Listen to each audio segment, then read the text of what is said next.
Hey guys, and welcome to the Love You Even More podcast. I'm your host, Jacqueline Brubaker. I'm a psychotherapist, actor, and Emmy Award winner. After 20 years in the entertainment industry as an artist and entrepreneur, I've gained a unique perspective into the minds of creatives and high achievers. Because let's be honest, I am one. In my work as a therapist, I support high-achieving, big-hearted people who want to create a life that feels as good as it looks. And that's what the show is all about, a space to learn from experts in the fields of psychology, relationships, business, and the arts who have paved the way. Are you ready to love yourself even more? Let's get into it. Trust can break in a moment, but it can also be rebuilt. Most couples have no idea what to do next.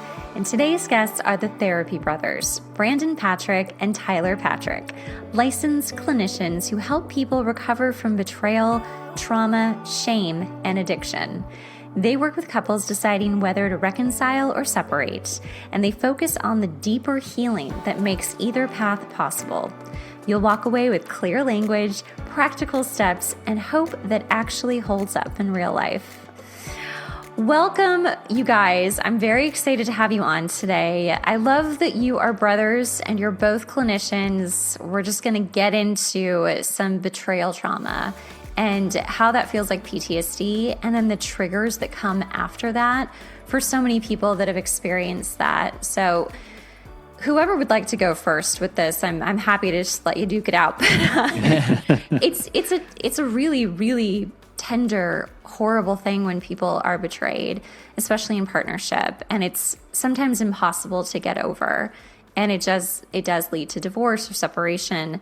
In your very extensive experience, how do you kind of start with couples who are trying to maybe work through this? Take it away, Tyler. All right. Yeah. So something that we work with the couples that come into our office is helping them actually understand the nature of what this trauma really is.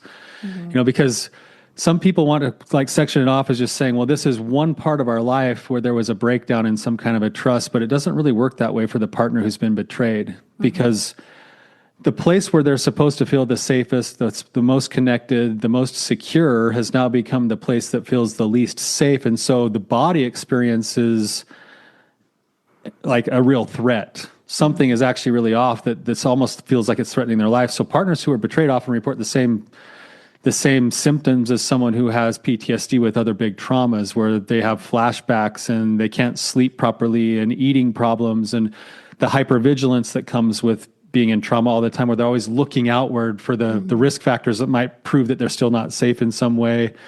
And it actually causes a partner who's been through betrayal almost a secondary layer of trauma when they're being told, hey, just get over it, or it was just this one thing, or it doesn't feel that way. It actually is like a whole soul and body encompassing experience to experience real betrayal on a relationship level. Absolutely. Brandon, do you have any thoughts on that?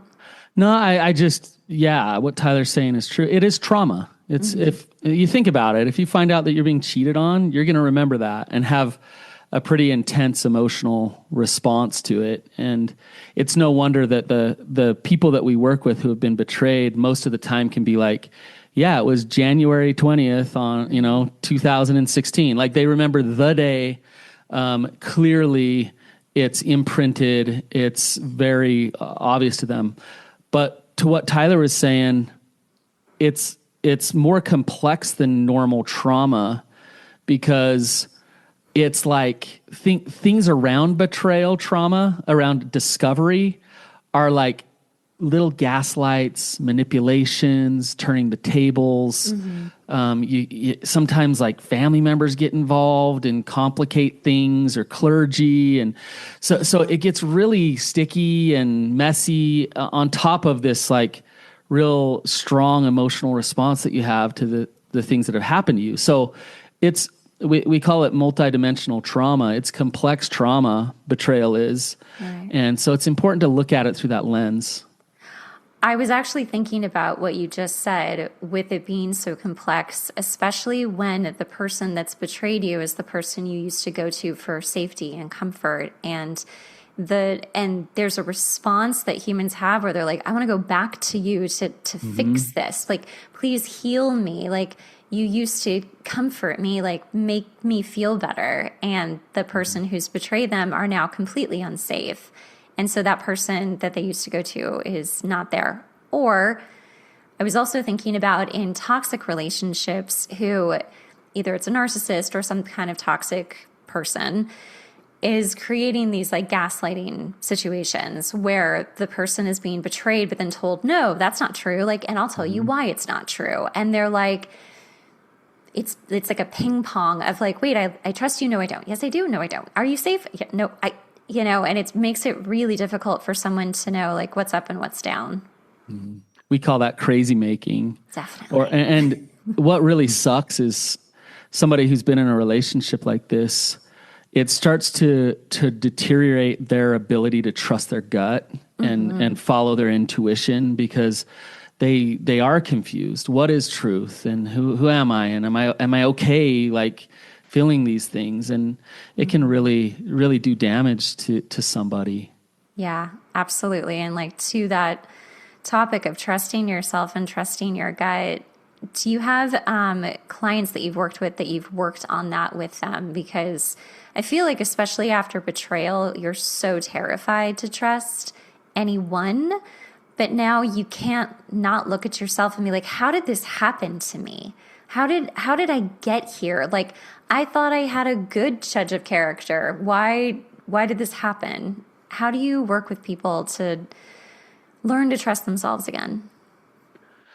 Yeah, well, there's a cycle that betrayed partners often fall into, we call the fear cycle, where after, usually they feel something's wrong before they even know it's wrong, but they can't put their finger on it. That's where they start to feel crazy and lose their sense of self and their confidence. And then when they find out, they have that big trauma response. And then that trauma response leads to the cycle. And so it leads to obsession, and the brain just doesn't want to turn off. And it's like, what else do I need to find out? What else should I know? Where else can I trust myself or not? Other people or not? Who should I talk to? It has threads in every part of life. And the more that obsession happens, the emotional tank gets more and more empty. And the more empty you get emotionally, the bigger the emotional responses. And so that leads to a next stage in the cycle we call control. And this is what you're talking about, I think, Jackie, is the control will either go two ways. It'll either be, I'm going to control my partner's behaviors. I'll make sure they get into their therapy or go to a 12-step meeting or do whatever else. Or oftentimes the control goes inward and they start to say, what's wrong with me? Like, why, if we just had sex more, or if I was nicer, or if there was less stress, or if there was, and it goes inward, and that self-judgment starts to erode their sense of self. And then it leads to more pain and shame, and the pain and shame leads to more instability, and pretty soon they're in that cycle. And so your question's a really good question, because oftentimes the betrayed partner wants the solution to be that the person who's betrayed me is just going to stop betraying me and get honest, which has to happen. But I'm not going to be able to trust whether or not what I'm seeing is real until I do the work to break that cycle for myself, which is to learn how to ground myself emotionally, learn how to regulate my emotions and have the right kind of support, and then to start actually following through on what my gut feelings are and trusting my gut again in what my gut's saying. So if I have a partner that's saying, I swear I haven't done anything in 3 weeks, but my gut is still going like, something's still not quite right. Yeah. We actually teach those partners to start following their gut and then finding out later if they're right or wrong, because what they've done is they've sacrificed their self-respect and then been betrayed in the process. I know that is hitting home for some people, because like I've been there too, and it's very hard to come back from. And I know personally, I started very small with just trying to relearn to hear my intuition in the tiniest of ways, like not even relationally. I'm just like, I don't know. I'm talking minuscule, like, should I change lanes right now? Because the traffic seems to be moving faster, or should I just stay in the lane? And my gut would be like, stay in your lane. And I'm like, okay.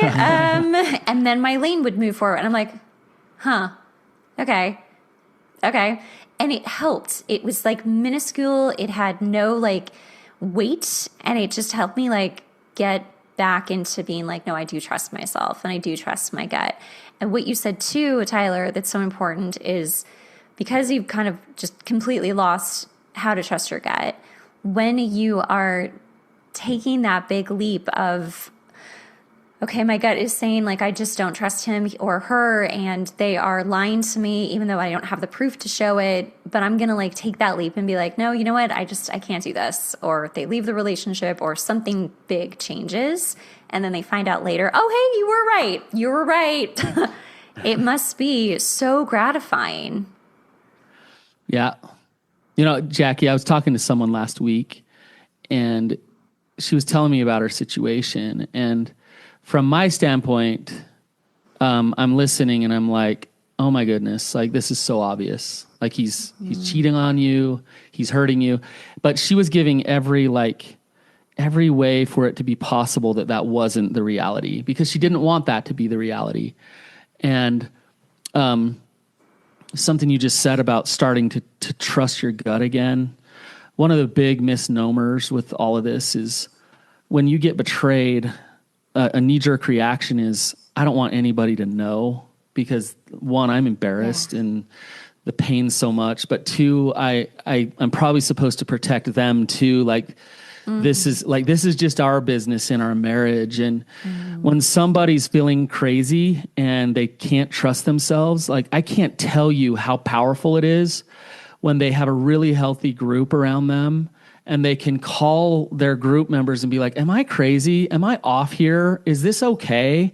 And the group is like, you are just fine. Like, it is okay. Follow your gut. Yeah, follow your gut. Do this, right? So a support system is vital to start to trust yourself again. Well, yes, very much so. And in toxic relationships, you know, there's a lot of isolation that's happening usually too. So finding a group, do you guys do that? Like how could people find support groups that are, besides just actually finding therapists, but like a support group feels different. It feels like community. How could people find that? I think there's one of the most powerful things that you can do for a situation like this is maybe even sometimes more powerful than just a therapist is the actual group, because there's a synergy in the group with people who have common elements that you're also going through.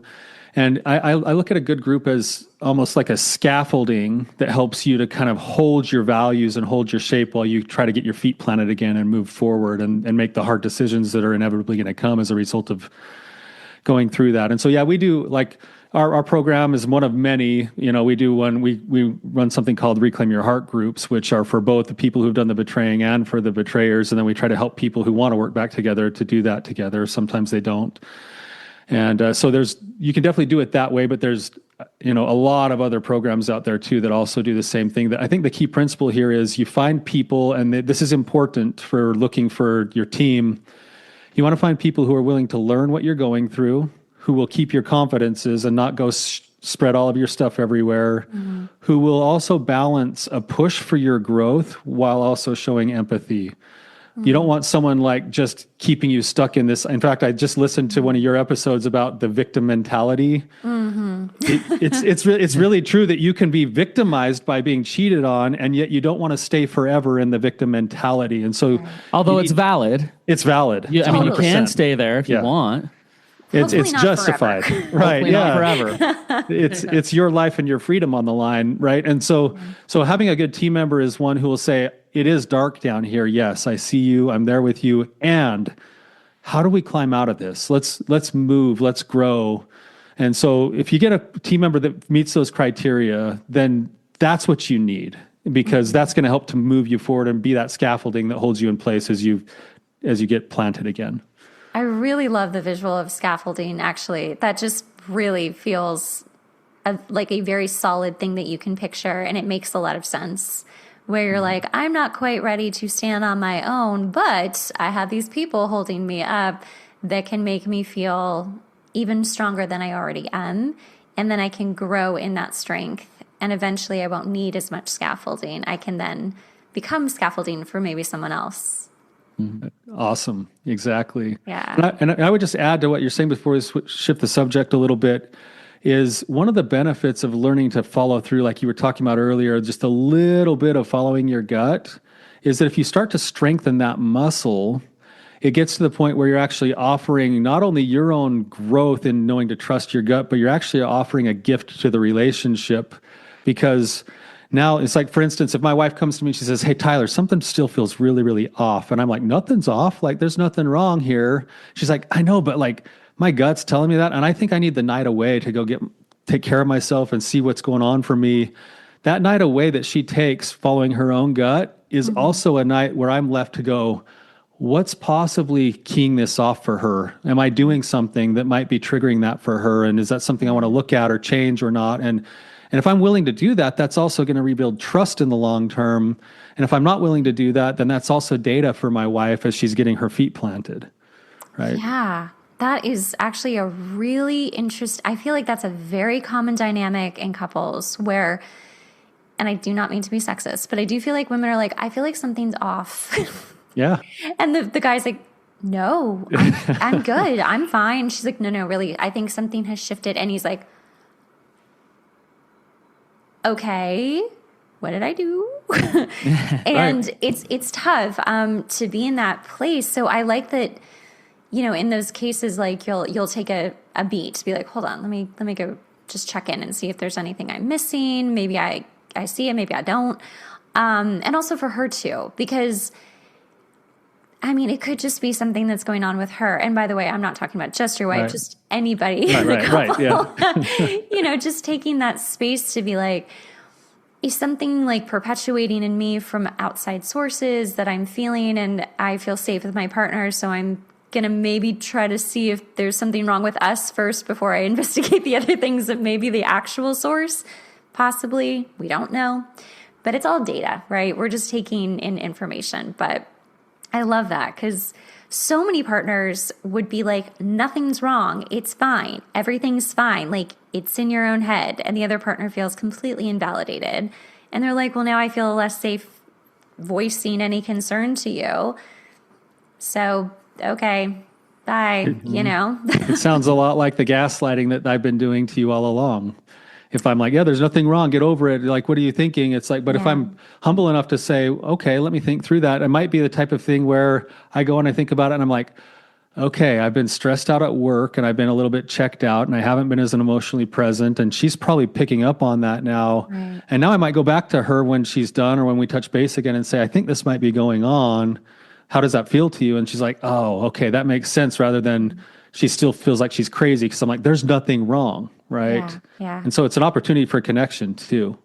I really love this. This is such a nuance in relationships that happens all the time where you're just like, it's a perfect little tiny fight that can happen so quickly, but like being, you know, humble about it and just being like, let me check in first and see if there's anything I'm doing or just exerting something just can really create a much more solid ground to work from. And that's in healthy relationships, guys.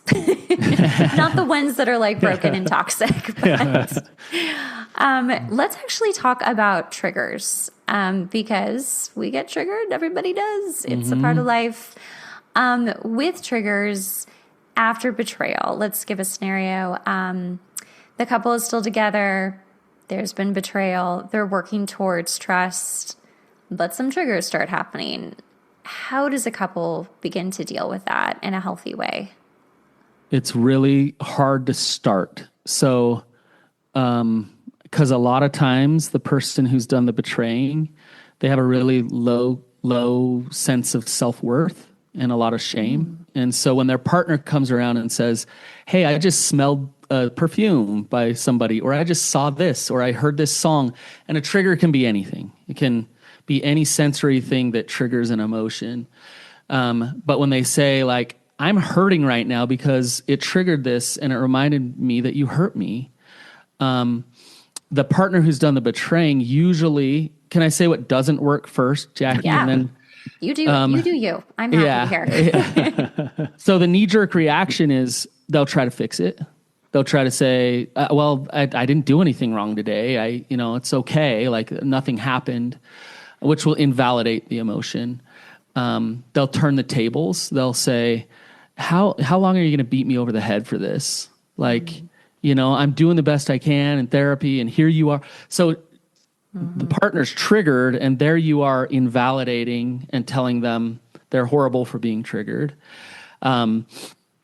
Logic and reason will be another one where you get logical with it when they're having an emotional response, and it's like, no, I actually was there for 5 minutes. This is what was on my phone. See, this is what it was. All of these things invalidate. And what needs to happen, what I teach the betrayers that I work with is that your partner's triggers are awesome opportunities for you. Like, it's beautiful. This is where the magic of the rebuild happens, is if you can stop for a minute and hold some space for them and help them process what's going on inside of them, if you can empathize, if you can explore with them, then they're going to feel like, wow, you didn't take it personal. You were a safe person. You helped me get clear about where I'm at. Now, I make this sound really easy. What? And it's not? It's not easy. And there's all kinds of skills that go into play to do this, especially shame resiliency skills. But if you can start doing that, that's where you can really start to rebuild trust again. So, and I would just add on the other side, for the person who's been betrayed, there are certain ways that you're more likely to get the kind of response that's helpful to you in the way that you approach it, if you can. Sometimes you're so flooded emotionally, you just can't help it, and boom, it comes out. It's like, I'm raging, or I'm mad, or I'm frustrated. But it's really common when a betrayed partner gets triggered that they want to go, and what they're looking for is stability and answers, but they ask questions that will never quite provide that. So they'll go into detail after detail after detail. So they'll be out to dinner, and the waitress will walk by or something, and it'll trigger something, and then they'll ask the question, did you notice the waitress? Did you notice what size the bra was? Did you notice da da da da da da? Those questions are an attempt to try to find stability, but if your partner answers every one of those questions honestly, it just leads you further and further down the rabbit hole. Whereas if you can trace your triggers back to, oh, I'm feeling that lack of stability again. I'm feeling that fear. I'm feeling that like betrayal. I'm feeling that anger. If I can pause with the trigger for just a second and then bring it to the next level, which is the emotional level, I can offer that to my partner. And if my partner's willing to do the work, they can learn to hold that with me. Right. So the partner who's starting to like identify the emotion, they're just like, hey, I just want to say this. I'm just feeling some fear come up because of that waitress. And I just wanted to be honest with you. Like, is that a way that they could say it? Yeah, totally. And I'm having a real big trigger right now because I just heard this song on the radio, and it brought me back to all of these old places. And I need to know if you hear me, if you see me, if you're there for me, or I just need to be seen for a second. Right. That's different than, we can never listen to that radio station again, and we can't drive by this place again, and we can't do, and they start closing down their whole lives trying to prevent triggers, rather than just saying, triggers are going to happen, and I need you to hold the space with me when I feel those things.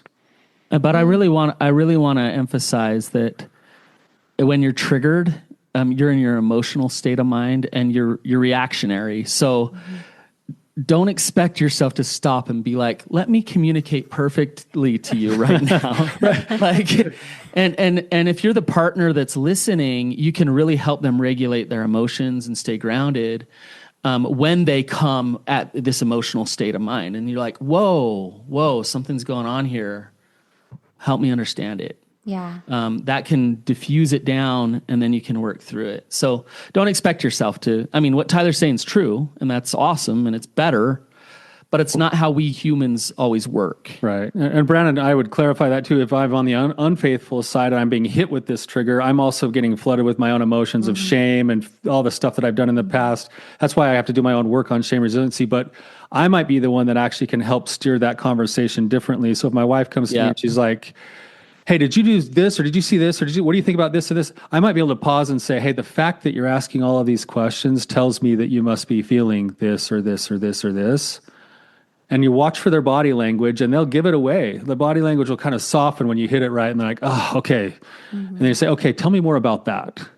Like, I want to hear more about that, right? Instead of answering these 20 questions that are going to lead us to nowhere. Yeah, right. Absolutely. I mean, she is fortunate that you are a therapist. Yeah. Yeah. But no, I mean, it's a learnable thing. You know, we as partners can ask those questions and just make that space for the other person to just feel that feeling and not have it shut down or invalidated. And that is what creates more trust and kind of starts to begin again in that relationship. It's just, it sounds like that kind of couple is a couple that really, really wants the relationship to work. Yes. Otherwise, it does feel like the couple who doesn't, or at least one of them who doesn't want it to work, they will never make that work because that's a lot of effort. That's a lot of effort. That's right. It is a ton of effort. Well, and they'll take it as an opportunity to bludgeon the other person. Like, let me show you how crazy, stupid, over the top, horrible you are for the emotion that you have. And it's really sad. It's, you say you want to be here in this relationship, but you don't want to do the repair work to really hold their pain.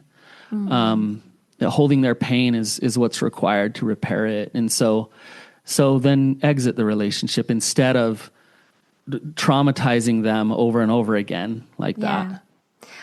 I actually want to add like a little bit of sort of addiction into this because that's something that you both specialize in. And addiction is a betrayal in its own unique way, right? Where one of the people in the couple is maybe hiding an addiction or is not hiding it, but it is there. It's like the other partner in the relationship. How do you both view addiction within the relationship and betrayal? How does that look for you guys with clients? Well, so yeah, we deal with this a lot, Jackie, and we're probably a little bit skewed in that most of the betrayal that we see, there usually is an element of some type of addiction behind the scenes going on. Not to say that betrayal can't happen without addiction being there. But addiction, Tyler and I have both treated drug addiction and sex addiction. Addiction's an attachment disorder. It creates, in order to have an addiction survive, you have to live in a lot of denial. And what someone struggling with addiction will do is they will hang on to their denial and try to manipulate their partner so that they can have their addiction and their relationship at the same time. And that's where you say it's a unique version of betrayal. It truly is, because the partner just doesn't know what's up and what's down. The addict is minimizing things, justifying things, making excuses all of the time. And so it's just hard to know what is. And so yeah, it's very much part of creating some complex betrayal trauma when addiction is there. Absolutely. We won't typically even start doing any type of relationship repair work with couples until we know that the addiction has left the relationship. Because it's like you just said, Jackie, it's like a different affair partner. And another way of saying what Brannon just said is that in order to tolerate seeing myself in the mirror, I have to lie to myself enough to keep my addiction alive, that it causes me to form, I call them secondary character flaws. And my partner is the one who takes all the brunt of the secondary character flaws. She'll take the dishonesty, she'll take the lying, she'll take the manipulation, she'll take all of the stuff that I'm doing for my own self-protection. And yet she's the one incurring all of that extra pain. And so those secondary character flaws really erode the relationship. And the addict thinks that they're just protecting their addiction, when in reality they don't see the effect they're having on everyone else around them. Absolutely. And when people get clean, I mean, there's so many different ways that looks. If they go to rehab, if they're in, in-person treatment, and even if they are sober, there's, like dry drunk and sobriety is not recovery. Like you can still destroy relationships even when you're clean. Right. Can talk more about that for people. It's so important to understand it, because, like I've seen plenty of sober people continue to manipulate, gaslight, disconnect in all kinds of ways. And it's partners will ask us, well, how do I know when they're really safe, when they're really in recovery, they're really trustworthy? And we give an answer that kind of sucks, but it's like, you just know, you feel it. You know that they're authentic, they're consistent, they're empathetic. Like their heart has found recovery. And so now they can create love. And getting sober alone doesn't do that. So sobriety's great. Like, yay, let's do sobriety. That's awesome. It's great, but it's not the end goal. Right, because it's so mental. I mean, this is a whole identity that you've created from lying to yourself, to others, and it sounds like it's what you've lived by. So undoing that and learning how to be honest with others and yourself, along with keeping your sobriety during recovery, because recovery is forever. Yep. It's a lot of work. It's a ton of work. And I think another way of looking at this is that the addiction is the flower of a plant that has a stalk and deep roots. And real recovery is addressing the flower. It's getting rid of the behavior. But you got to remember, the behavior is the medicine I've been using to cope with the roots of the plant. And so real recovery, we call it a lifestyle of connection. It's an adopting of a lifestyle. And you just hit those things, being honest with myself and with others. And we talk about a lifestyle of connection with a wrestle with things bigger than myself or a higher power, connection authentically with other people, with honesty and empathy, which is that ability to love and connect, and then connection to self, heart, and mind, learning to trust myself, to live life on its terms without disappearing. And if I have a heart that's willing to learn to live connection three ways, that's where you start to feel that thing Brannon's talking about, where it's like, oh, my partner is in actual recovery. I feel that. I see that energy rather than just a sobriety date. God, that is powerful. Can you say it one more time? Just that was really, really intense. Yeah. We look at wholehearted recovery as the commitment to a lifestyle of connection in three ways: a wrestle with things bigger than ourselves, authentic connection with other people through empathy and accountability and honesty, and then connection with self, heart, and mind, learning to trust myself to cope with life on its terms. Right. Jackie, can I just say, like, I'm going to admit something here. We kind of trick people a little bit. Okay. So they come in like, ouch, I've been cheated on. Ouch, I have this addiction. I want to get rid of it. Please solve these problems. Like, this is what I need help with. And we know that that's like the pain point. That's like, but the truth is, and coming back to what Tyler just said, those three things that he just listed, they don't just happen out of the blue. Right. We take them through a process of deep trauma healing, somatic healing on a deep level, where they get new answers about who they are. They understand they're like who God made them to be. I was just listening to an episode of yours, and it was like, she was talking about your soul, your ego, and the matrix that we're in. And I loved it. I loved it. Everyone's loved that episode. I keep getting all these emails. I'm like, wow. Incredible. And so what happens is people come into therapy with the ego. They're like, okay, in my head, let's fix this. And we know that the soul is what needs to really heal and get back online. We need to rediscover that your soul is there. And we need to unwind all of this. You're living in this matrix and your ego is trying to live in it. And the way that you do that is through a process of surrender and really, really letting go. And so our trauma healing is what actual recovery is. I full-heartedly agree with that.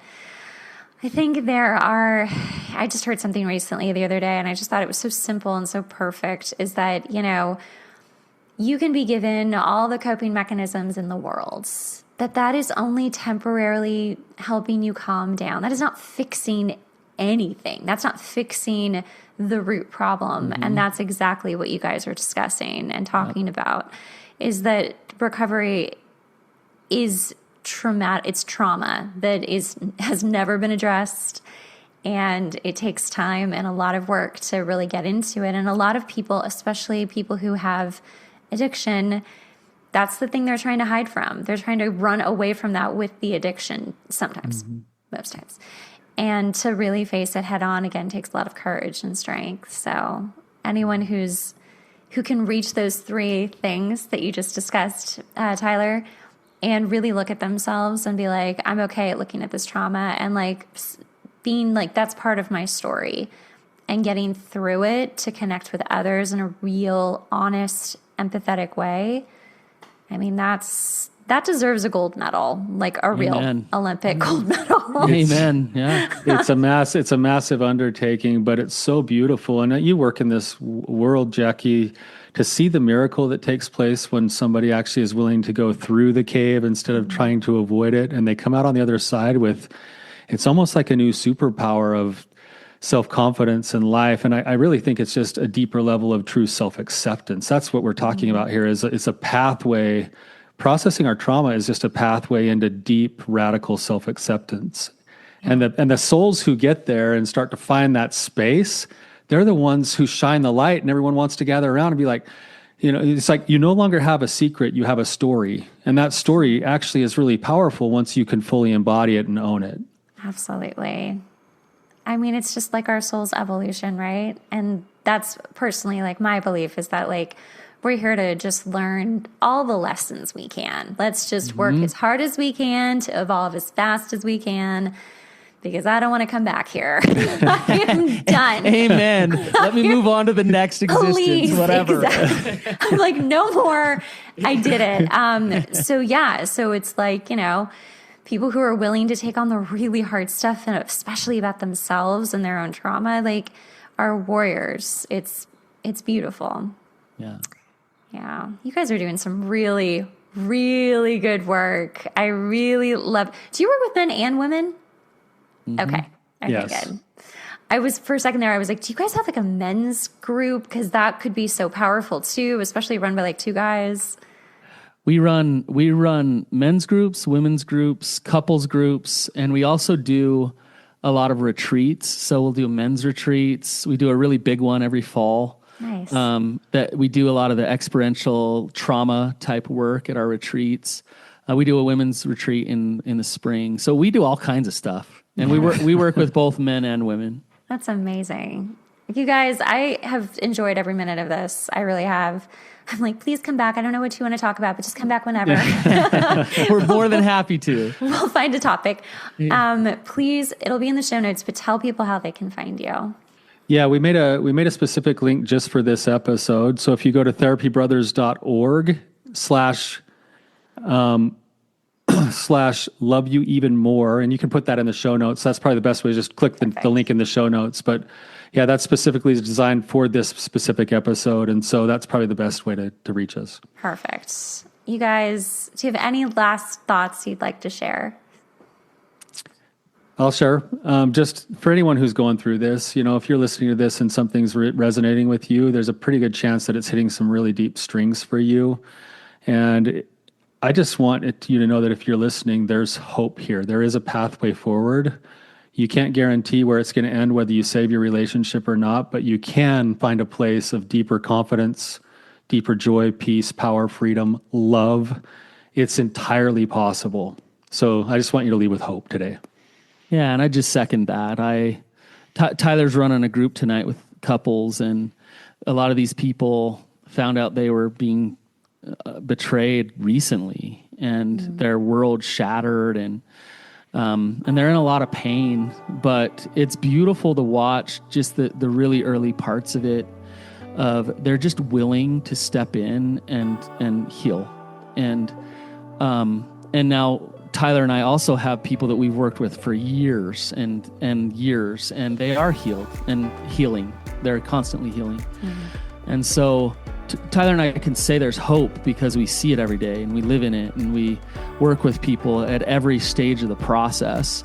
And so just don't stay stuck in hell. Don't stay stuck in misery. You can move forward, and there is a pathway out and a pathway back to peace again. Oh man, you guys, thank you so much. I just loved this episode. It was so nice to get to know you. You too. Thank you for having us.